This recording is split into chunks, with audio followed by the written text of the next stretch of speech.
Kisah ini berlatar belakangkan tahun 1950 ketika berlaku pergolakan antara negara Korea Selatan dan Korea Utara ke negara tersebut, dan kisah kehidupan seorang kanak-kanak perempuan berusia 5 tahun itu bermula di sini. Temui seorang kanak-kanak perempuan. Menurut sebuah Daily News, pada tahun 1950 telah berlaku konflik dan peperangan ketika negara Korea Utara menyerang Korea Selatan. Difahamkan kira-kira 75,000 askar dari Korea Utara telah dikerah dalam peperangan ini dan tercetusnya perang dingin antara dua negara itu. Disebabkan itu, United Nations ataupun PBB meminta seruan bantuan dari Turki untuk menghantar pasukan tentera ke sana. Sarjan Sulaiman ketika itu berusia 25 tahun, merupakan salah seorang askar yang diarahkan untuk ke Korea Selatan. Ketika waktu malam mengawasi kawasan, Sarjan Sulaiman telah menjumpai seorang kanak-kanak perempuan berusia 5 tahun. Dia melihat kanak-kanak itu dalam ketakutan dan kesejukan lalu menghampirinya.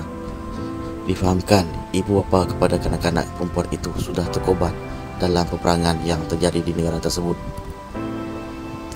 Telah menganggap sebagai anak melihat kepada keadaan kanak-kanak tersebut yang sedang menangis, Sarjan Sulaiman mengambilnya untuk dijaga sementara waktu dan menamakan Ayla yang bermaksud cahaya bulan penuh. Sarjan Sulaiman membawa kanak-kanak tersebut pulang ke kamp untuk menjaga. Bukan saja Sulaiman dianggap sebagai ayah angkatnya, malah anggota tentera Turki yang lain juga menjaga Ayla dan menganggap sebagai anak angkat mereka. Bermula dari itu, hubungan Ayla dan Sarjan Sulaiman menjadi semakin baik. Boleh juga dikatakan sebagai sahabat karib. Ayla mula menjadi juru alih bahasa buat Sarjan Sulaiman dan rakan-rakan yang lain. Lebih menyedihkan apabila pasukan tentera Turki termasuk Sarjan Sulaiman terpaksa pulang ke negara asal. Mereka berdua berdepan dengan detik perpisahan yang tidak diingini.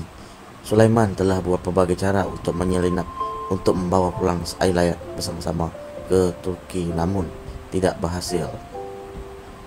Ayla ditempatkan di sekolah Ankara dan kerajaan Turki meletakkan Ayla di salah sebuah pusat jagaan untuk anak yatim di negara itu sebagai memastikan Ayla mendapat pendidikan formal di sana.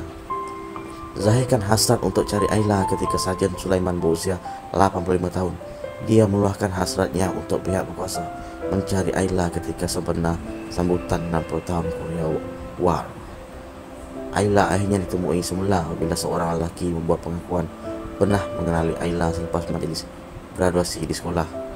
Malah Ayla berusia 65 tahun itu juga menunjukkan beberapa foto lama pernah bersama dengan askar Turki dan Sarjan Sulaiman yang dianggap hero dalam hidupnya.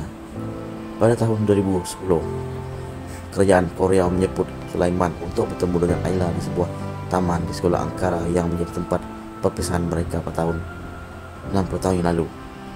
Ketika pertemuan paling memena itu, Sulaiman membawa isteri bersamanya, manakala Ayla juga membawa 3 orang anak nyai untuk diperkenalkan.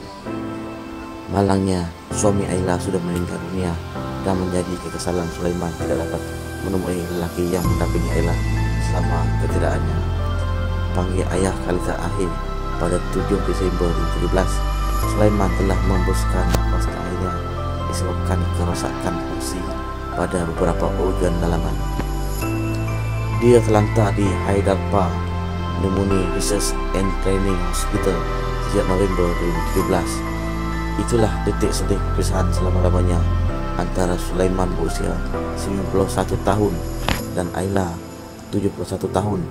Saat itu juga menjadi detik terakhir Ayla memanggil Sulaiman sebagai ayah yang pernah menyelamatkan hidupnya dalam peperangan dahulu.